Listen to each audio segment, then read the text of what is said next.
Hi,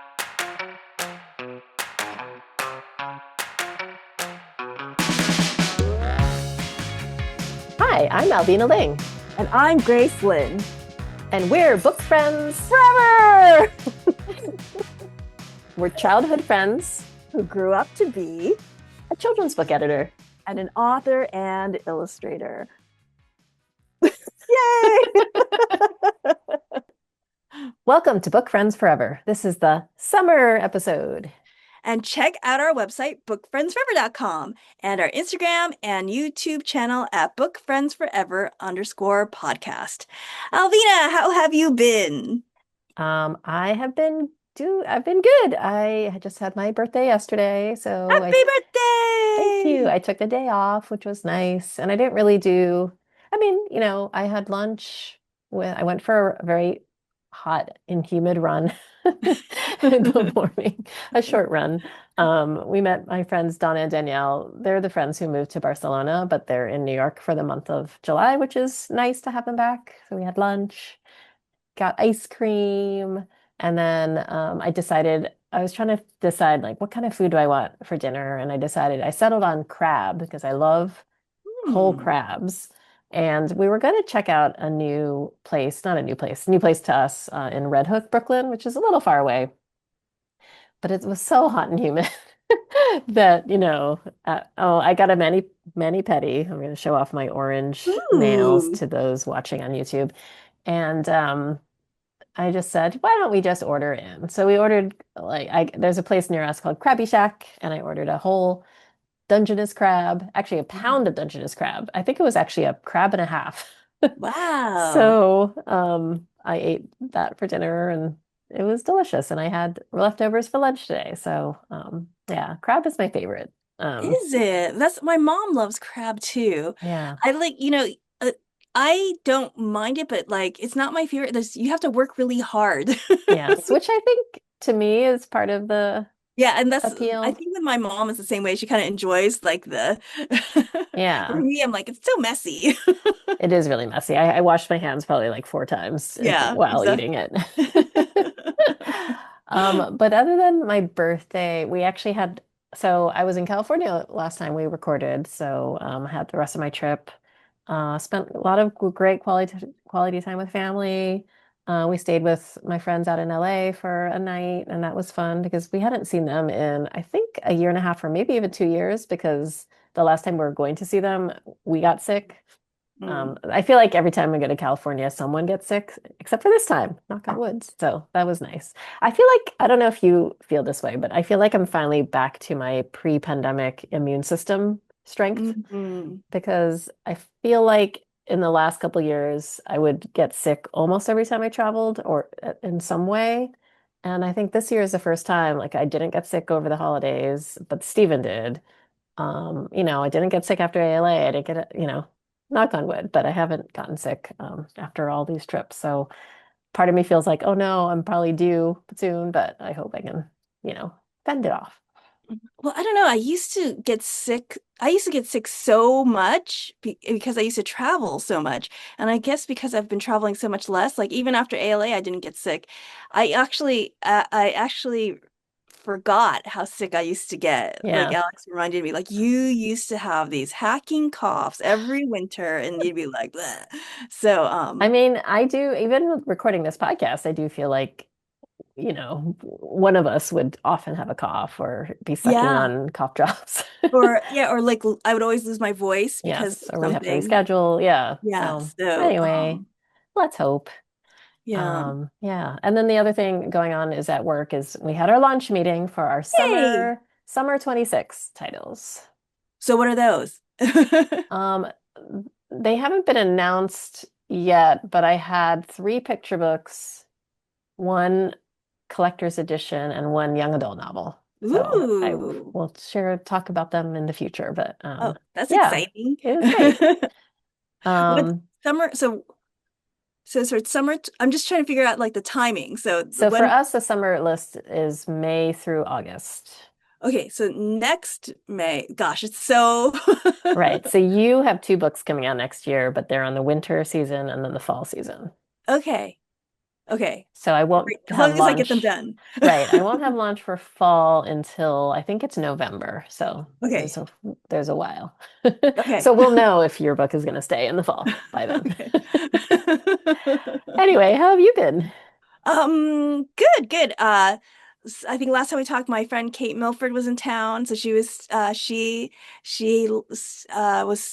in town for a couple more days and left, and so it was kind of fun having her around. We took her to the place in the woods where we have the stone labyrinth and the gratitude line, and that was really fun. Yeah. I've just been really tr painting and painting, trying. So I'm really hoping I get this book done. Yeah, I won't say too much about it because it's like it even with I the painting is my favorite part, but it's a weird part where right now I'm in this weird part where like I'm enjoying the process, but I'm not sure if the end result is really where I want it to be. Okay. So we'll see. I feel like Um, that's common. I don't know. yeah, I hope so. Yeah, I mean it's different though with the writing though because it's like you get the messy middle of writing and I just when I write and I'm in the messy middle, I'm just really depressed.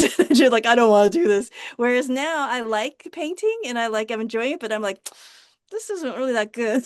Oh, don't say that. But oh well, but it's kind of like oh well, I'll just keep going. And one of the reasons why I am really enjoying the process is because Hazel, she doesn't have camp this week. Next week is when she starts all her camps, but she didn't have camp last week. She didn't have camp this week, so she's come up and we've been listening to the Agatha Christie, so many Agatha Christie books, That's and it's awesome. been really really fun. And it's just really really funny. I think I mentioned this last time where we're just realizing all of the English racist like all their Yeah. billows, but because it's just really funny the way that when you listen to it and you're aware of it. Um so I was even doing another thing that we did. I think I told you last time did I tell you we got beta fish? No, I don't think Oh, so. okay. So I couldn't remember the last time. So finally I've been wanting and wanting to get a fish. But last time we got glowfish, and they kept dying, and they were like, and then finally we just had this one fish that stayed around forever, but we never had this like, we never wanted to put more fish in because every time we put more fish in, everyone died. So like finally we're like, should we? And I really want to get fish again. Um, and so we're like, we'll just get a beta fish. So I got my tank and I put one beta fish in, and then we had this old little small kind of tank. And Hazel's like, I want one too. And we're like, okay, you can have one in the small beta tank.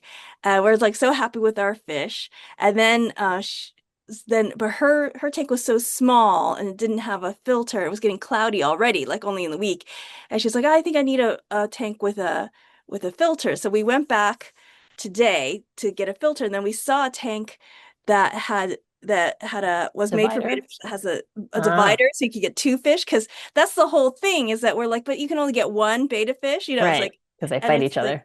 yeah, or they'll fight each other, but and that's kind of why they're fairly clean compared to like a goldfish and stuff like that. Um, so she's like, "Oh, I want to get that one, and then I can get another fish." Because when she picked her fish out, she really loved two of them. She wanted one was black and one was white, and she wanted to call one like Beep, Bleep, and Meep.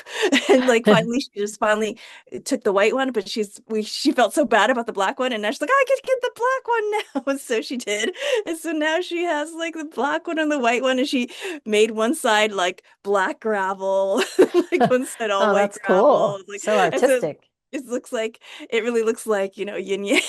So Hmm. it was really funny.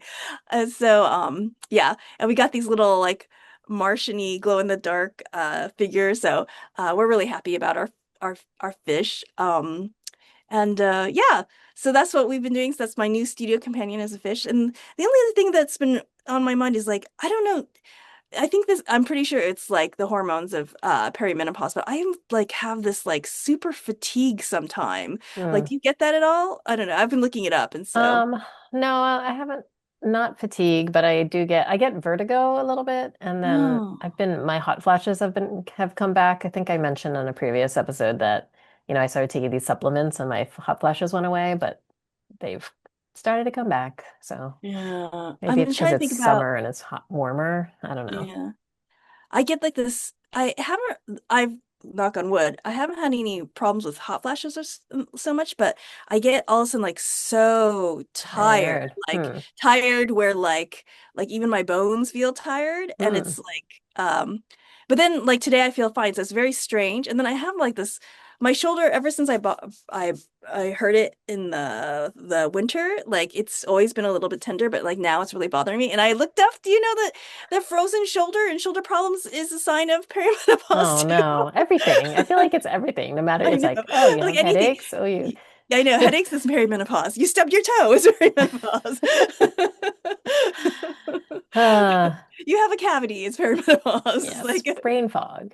I yeah. mean, I guess, yeah, I guess I'm looking forward to being on the other side eventually. But anyway, that's all I've been doing. How about, so Oh I yeah, guess now we should move on to our real I episode. know.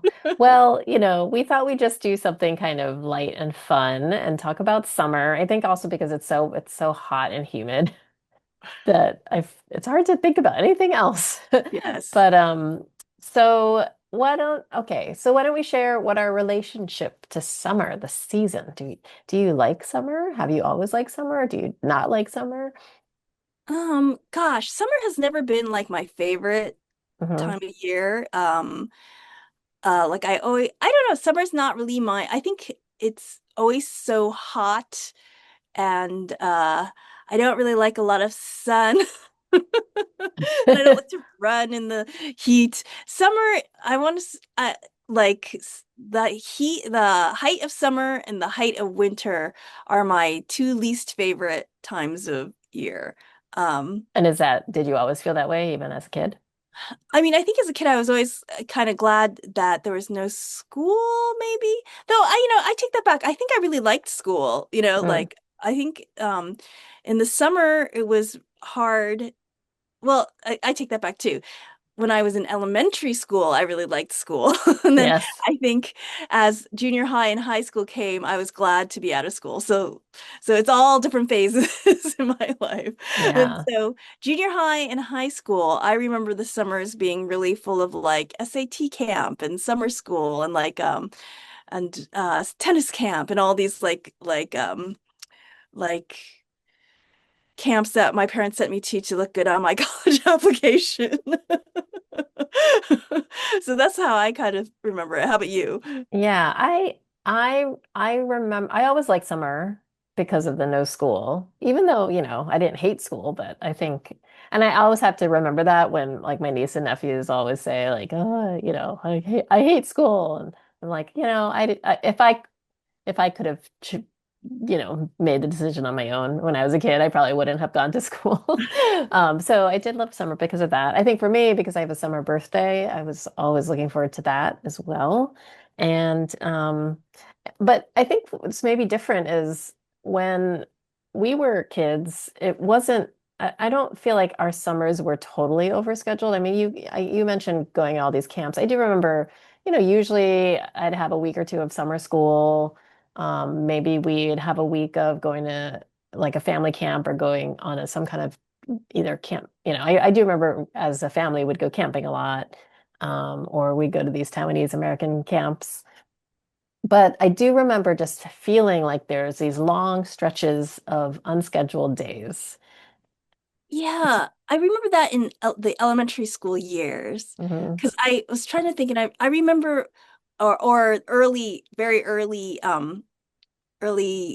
junior high because I do remember me and you like walking up and down my long, long, long hill because I lived at the top of the hill to go to the candy store that was at the bottom, Little buying all store. this candy and eating the candy as we walked all the way back up the hill. So I kind of remember those, and I remember that feeling of it like being like so like the summer just stretched in front of us, and we could, and even though it was the longest hill in the world, we had all the time in the world Yeah.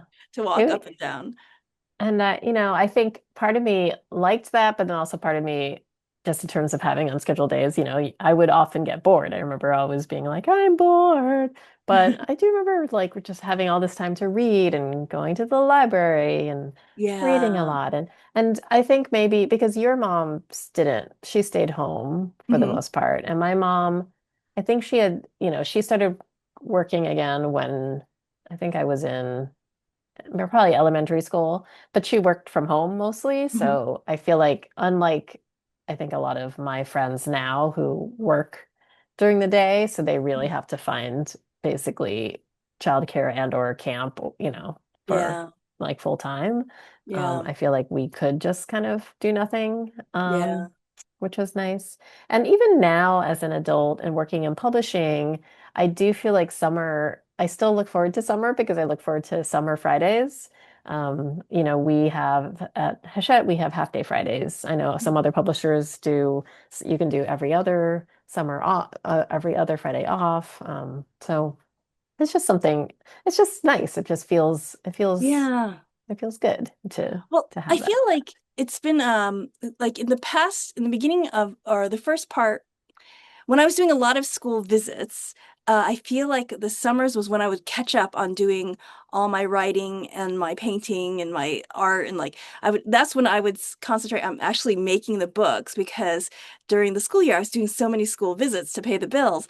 But I guess in some ways, the slowdown in school visits has been a real gift because I feel like now I don't feel like like I You feel can like kind I'm of gonna balance it make out my more. book. I can balance it out. Like it's not like I have to like like get it all done. So it's a so every cloud has a silver lining, and I kind of feel like the silver lining has been of my school visits being whittled down. It has been a really nice silver lining for me, honestly. So, Mhm.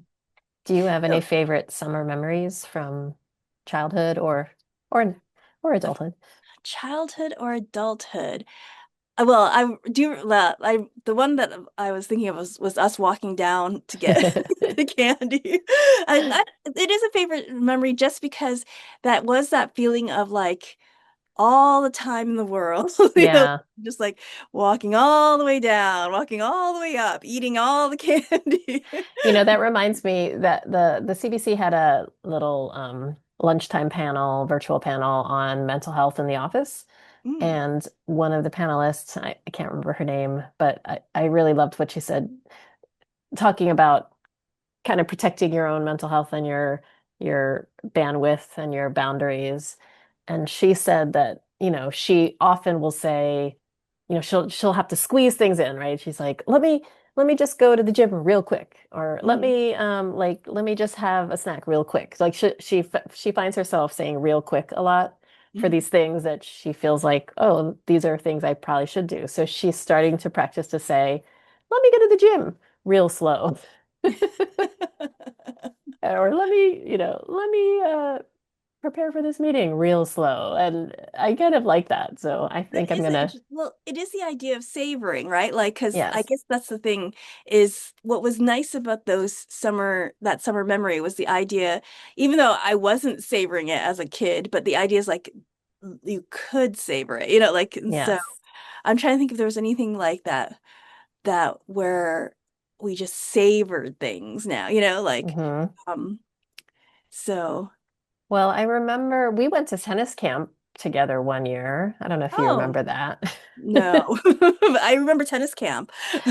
Well, I remember that they had this activity where they called it tennis baseball. Do you remember this? Uh-huh, Where the defense would be on one side of the net. And I remember uh-huh, we were on one side of the net together when the other side, they're supposed to, they uh-huh, hit and they try to hit like a good uh-huh. ball. And I guess I wasn't really paying attention, but somehow the ball hit my racket and bounced back in and it was a winner. And I just remember you laughing at me and imitating how I was standing, like just holding the racket. So you don't remember that, but I do remember that. Um, in high school, I did marching band. So Uh-huh. I also always remember we had band camp, which was just during the day, but we would pretty much be all day, and it would start maybe 2 weeks before school started. So it'd be Mhm. in August in really hot, hot heat. Uh-huh. Just learning the formations of our routine on the field. So it's not really a happy memory, but I always associate I and do, playing tennis too in the heat. yeah. I'm trying to remember. I mean, the most recent happy memory I remember is when me and Alex and Hazel and Alex's mom and sister, we rented the place in Maine. I think it was two summers ago or it wasn't last summer, the summer before, and like we were paddling on the lake and Hazel's Hazel's paddle fell apart and like it was just like one of those funny memories. Like it's interesting how they always talk about how like misfortunes are the Hmm. things that are memorable, and it was like it was just so funny the way it fell apart and like like and it was like this misfortune. And I think that is true. Like things that are at the time could be kind of disastrous, but looking back, they're like really fun memories, like Yeah, that's true. That's nice. I always so. think so. I also the other thing about summer that I always think about are fireflies. Mm. Did you I have a haven't lot of seen fireflies in fireflies? a while. So the other day when Balin, our nephew, was over, we were leaving our apartment, around dusk, and I noticed some fireflies, and I hadn't seen fireflies all summer, and I said, "Oh my gosh, fireflies!" And then Balin said, "Aren't I heard that fireflies are going extinct?" And then we said, "Where did you hear that?" And he said, "On the internet."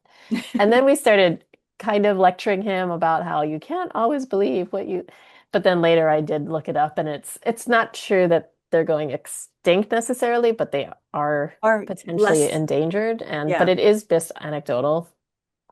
But I don't, someone, maybe it was Samira Ahmed, someone posted recently that fireflies seem to be coming back in Chicago at least. So I feel like Yay. there's hope that, the kids far into the future will see fireflies as a sign of summer as well. Yeah, that's true. Um, yeah, one of my favorite things from favorite summer memories maybe was from 2020 during the pandemic when I met Stephen for the first time, drove up to Vermont, and just being You in had those Vermont in the creamies. summer was great. Yes, I tried a maple creamy for the I first remember time. that. So good. Um, there's a place near me that's opening up and it's called Maple Creamery. And Oh, really wonder if they're going to have maple creamies there. We'll see. Um, how about reading? Do you have any favorite summer reading books or you memories know, of reading? it's interesting because I don't know if summer. I have like fall, like I know I used to for a long time. I used to always read like a Betsy Tacy book around the fall winter time. Like there's a lot of like Christmassy kind of books that I like to read, but I was trying to think, do I have any summery books? I mean, sometimes Or like beach reads? Things that you yeah, consider a beach read? Yeah. yeah, I can't really think about, which is funny because so many people have been telling me like, oh, The Gate, the Girl and the Dragon's the perfect beach read for my kids. I was like, it's not really what I would have thought, for it, Right. but I'm like, sure, that's great. Sure. And like so many people have told me that. I'm like, all right, we'll go for it. I guess because they're at the beach, like Oh, uh that's true. Yeah. so that's why I think it's kind of I think And that's so why. they can tell their kids to look for a Yeah, dragon, a look for the dragon head. dragon, look at the rocks, so and there's an illustration of the dragon at the beach. So I'm like, oh, okay. So I can see why they think it's a nice beach read because there's a beach in it. Yeah. But it's not really like I always thought beach read was like a frothy romance or something like that. I mean, I guess that's what I'm obviously not as a kid though. But yeah, but I guess a kid's not going to be like, I want a frothy romance, mom. I do think of, for some reason, I do think of classics as summer reading. And maybe it's because summer reading lists when you're a kid often Yeah. are kind of the modern classics. Uh-huh. So maybe I did read those type of books. And I think Yeah. now, even though I haven't done it, I always think, I think a couple years ago I decided I wanted to start rereading books again. And I always think of summer as when I'm going to do it. And I don't think I actually do do it in the summer, but I do always associate kind of the rereading of books and Uh-huh. rereading classics as Huh. summer for some reason. Interesting. I'm trying to Yeah. think. Yeah, I don't know. So is there a book that you associate with the summer? Um, Moby Dick. So I haven't finished reading Moby Dick, but I've read probably the first third of it maybe 5 times. And I always think that one summer I'm just going to read Moby Dick and finish it. So I don't know. That's how I felt about Alice in Wonderland. Mm, I finally read, wait, there's Alice in the Looking Glass and Alice in Wonderland. And I finally read one of them, but I didn't read the other. Which one did I read? you probably read the first I probably one, won Wonderland. which is, yeah, So, I don't know if I've read both of them. yes, I read the one where and she comes back. I okay, now I get don't remember. Yeah. I think also the book Taste of Blackberries. Do you remember that I book? remember you've talked about that book I before. have. I actually talked about it recently with my brother because my younger brother Ben hadn't heard the story of how I knew that bee stings could be deadly Uh-huh. and how I kind of told my mom that she should get checked out when she felt weird after a bee sting. And Uh-huh. so I do credit the Taste of Blackberries as saving my mom's life indirectly. Oh, that's kind of sweet.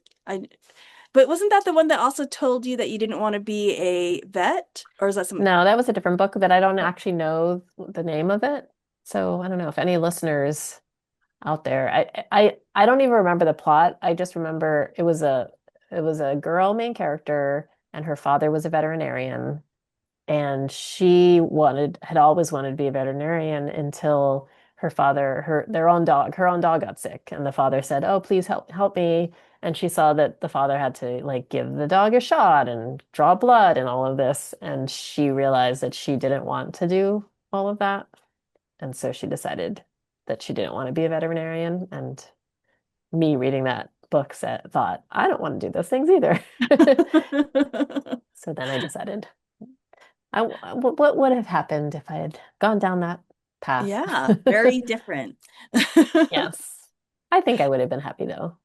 I feel I, like yeah, oh no, well, because you were saying how this is not a book I read when I was younger, but like I feel like Blueberries for Sal, maybe because Hazel and Alex and I went blueberry picking a couple times already, and there's like I feel like that's such a classic summer book. It's not my yeah. classic summer book, but I feel like when I think of a summer book, it's like Blueberries for Sal, and then what do I think for like a middle grade classic summer read? I feel like the one that comes to my head is, and I'd have no idea why, maybe because is Many Waters by Hmm. Madeline L'Engle. Maybe But because I there's think water. because they go back like Yeah. they go back in the biblical times we're into the desert, like desert times, and I'm just like, oh, it's so hot. Oh, you know the one that I love is Baby Island. Oh, I remember that That one. one's the good summer reading book because they basically find themselves stranded on a desert island. They had to take care of all the babies. I know. Anyway, well, it is summer, and maybe you're someplace that it's very hot, or maybe you're not, but it's really hot and humid here. I think I guess the last thing I'll mention is because I have a summer birthday, I will often throw myself a birthday party, and it's of course always in July. And so I have a great memory of throwing birthday parties. Usually it's a barbecue or like an outdoor terrace party or at a bar, that has outdoor space. And there was like a good 10 years that I wasn't eating candy except for my birthday. And so all my friends would bring in candy. So I associate the summer with eating candy. But I am actually throwing myself a party on Saturday. So same. Yay! I'm not going to eat a lot of candy though, but it'll be it'll be fun. But it's Yeah, just that's nice. because perimenopause causes cavities. I know. Does it? I Oh don't man, know. probably It everything. causes everything. Yeah. But the thing with having a summer birthday is that you just never know who's going to be around Yeah. because just everyone goes on vacation. And Mhm. so, I'm always a little nervous when send out the invite of who's going to be able to come. But I Yeah, have a yeah. nice group of people coming. So I'm excited. Talk about that next week. Fortune cookies. All right. So for our fortune cookie segment, I guess we're turning to something a little more serious. We had talked about this impending Supreme Court case, Mahmoud v. Taylor. But the ruling came out a couple weeks ago, and unfortunately, from our point of view, the ruling was not in the favor of freedom to read, not in the favor of LGBTQ youth and authors, and basically everybody. So we thought we would read. Maybe we should just say so the it was about families opting their kids out of the class if the teacher was reading a book with an LGBTQ character in it. I mean, Yes, that's kind of it in a nutshell. that's a gist of it. And they were casting it as a freedom of religion Mhm. case. But, and I think when we talked about it before, we just felt like, well, there's a slippery slope of because it's So, not your religion does not deny the existence listen, of yeah, and that's where it's queer such people. a fine line because yes, there's freedom of religion. You don't have to believe in LGBTQ lifestyle for yourself, but just because you don't want that for yourself doesn't mean you can deny its existence, right? So, Right. And I think in um, this case, a lot of the picture books in question just featured gay characters. yeah, I think maybe there was a range of the books that were in question. But one of the books that in question was a book that Little Brown published called What Are Your Words? A book about pronouns. And the author, Katherine Locke, released a statement. So we thought we would read some of their statement. It starts by, or it's does, a very well written long statement. We're just going to read a couple yeah, a excerpts couple from it. paragraphs, excerpts. So, I am disappointed that the highest court in the land found that positive depictions of same-sex marriage, quote, undermined the rights of certain religious people. Same-sex marriage is a legal right across the United States, whether or not people find it offensive. No other legal right portrayed in picture books is found to, quote, violate religious rights. Same-sex marriage and thus LGBTQ plus identity has been singled out by the court for attack and undermining. And then later on, they say, I am disappointed that the highest court in the land left the door open not just for opt-outs for religious reasons to LGBTQ plus books, but potentially for other concerns, including but not limited to books depicting women working outside of the home, divorced parents, interracial couples, and interfaith couples. And it's disappointing that the majority of the court failed to see what Justice Sotomayor noted in her dissent, that the language used in the majority opinion could be weaponized against LGBTQ plus teachers in the workplace. Yeah. Um, that was, like I said, is a really well-written statement. It's quite much longer than that. The part that really struck me was when Catherine wrote, children deserve diverse, inclusive shelves where they can see themselves depicted on the page, whole, loved, safe, and successful. That includes children of all races and ethnicities. Children who are in LGBTQ plus families are or who are LGBTQ plus themselves, all genders, all abilities and disabilities, and all faiths. Children deserve to learn about a world that is complex and beautiful and wholly theirs in age-appropriate ways, without age-appropriate being a phrase weaponized against them and their learning capabilities. So, and then the last thing that really struck me, what Catherine wrote, Mahmoud versus Taylor was a case about more than just parental rights to control what their children read in a classroom. Mahmoud versus Taylor was a blow to public education, to public educational sovereignty, and to the safety and security of marginalized children attending public schools. So I really encourage people to read the entire statement. Mhm.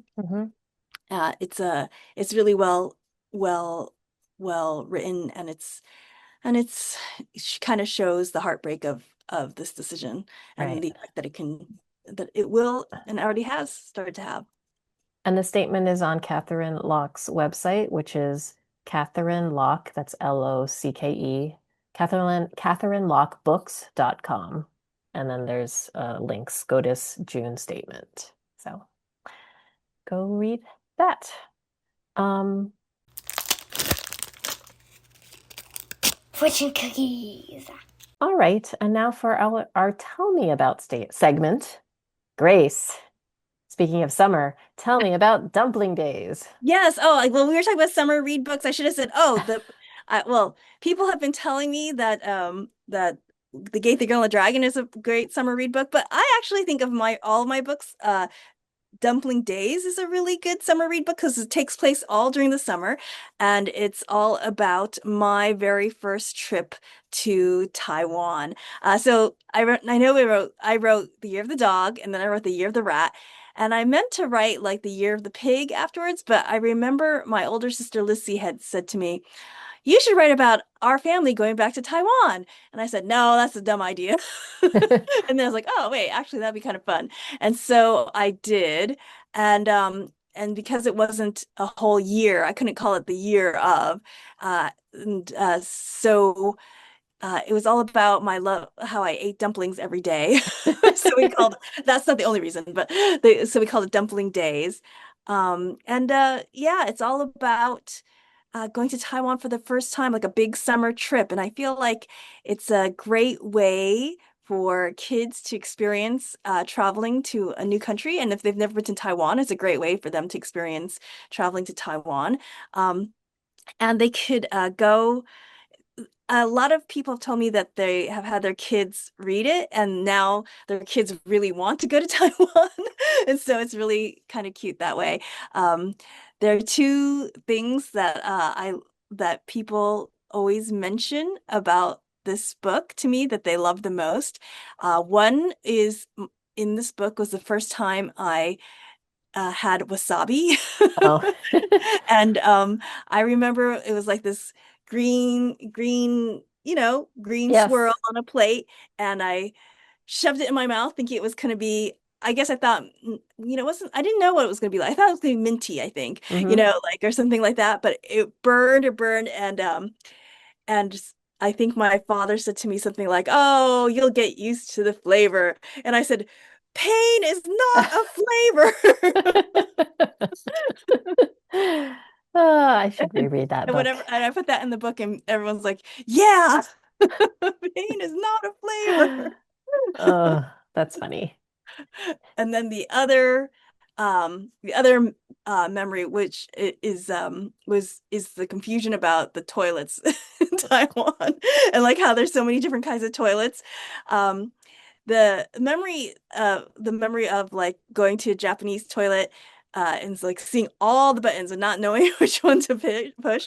But this book is not exactly, it's inspired by my first trip to Taiwan, but it's not exactly my first trip to Taiwan because I mixed in lots of uh present tense experience, or like Present day, like Taipei. Taipei 101. Yeah, Yes, Taipei 101. And even the toilets, like when I was a kid, they didn't have that. I mean, it was either the squat toilet or the Western toilet. right. Like, but now it's like the fancy, like, Yes. Japanese toilet. So like it was mixing more recent trips with the first trip and putting it all together, because I kind of thought like some of the readers have said, like, oh, I want to see that, so I want to put things in that they would actually get to see now, instead of things that didn't exist, or they would be like, I wonder why she never said anything about that, because it's So many so people are getting Japanese toilets in their homes in the US now. I don't know. I When know, I was and in now place California, a couple, music. yes.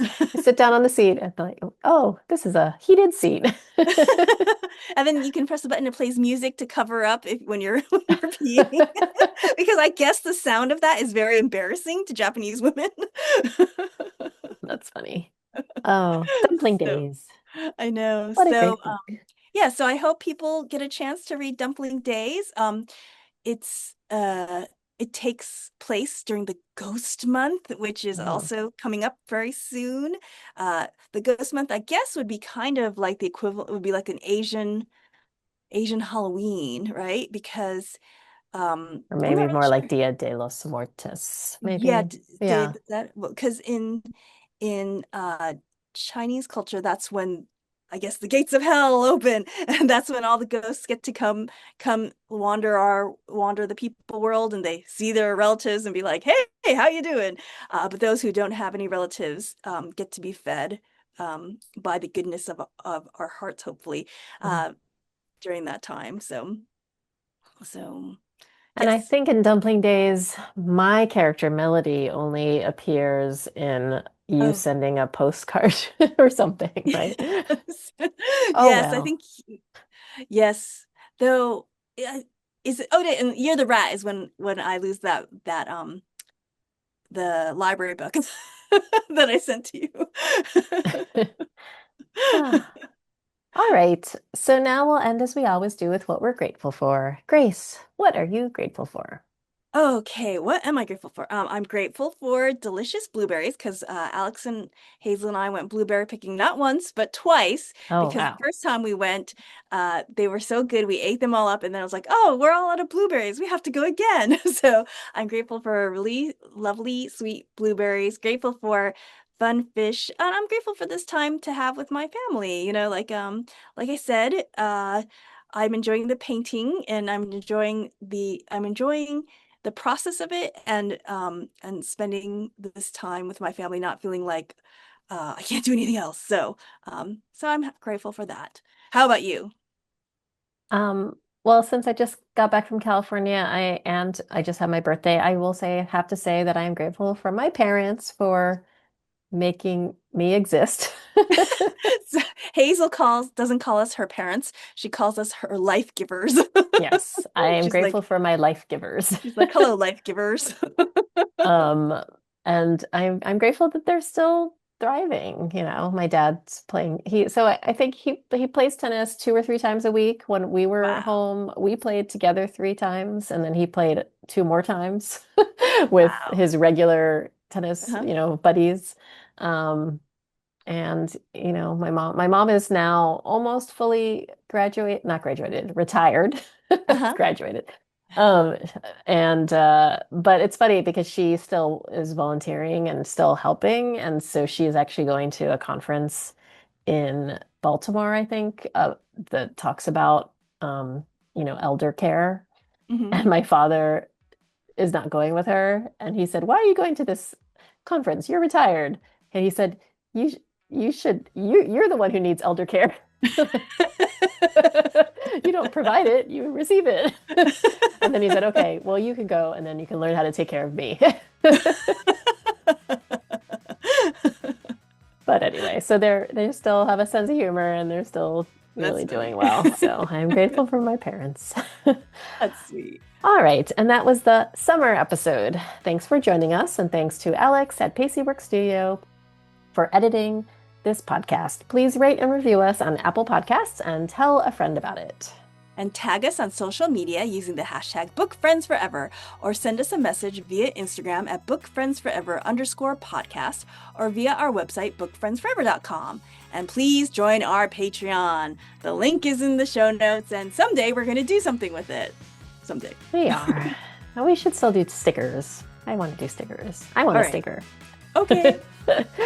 I'm Alvina Ling. You can find me at Planet Alvina on TikTok and at Alvina Ling on Instagram, Blue Sky, and Threads. And I'm Grace Lynn. You can find me at Pacey Lynn on Instagram and Threads, and author Grace Lynn on Facebook and Blue Sky. Have a great week. And don't forget to read!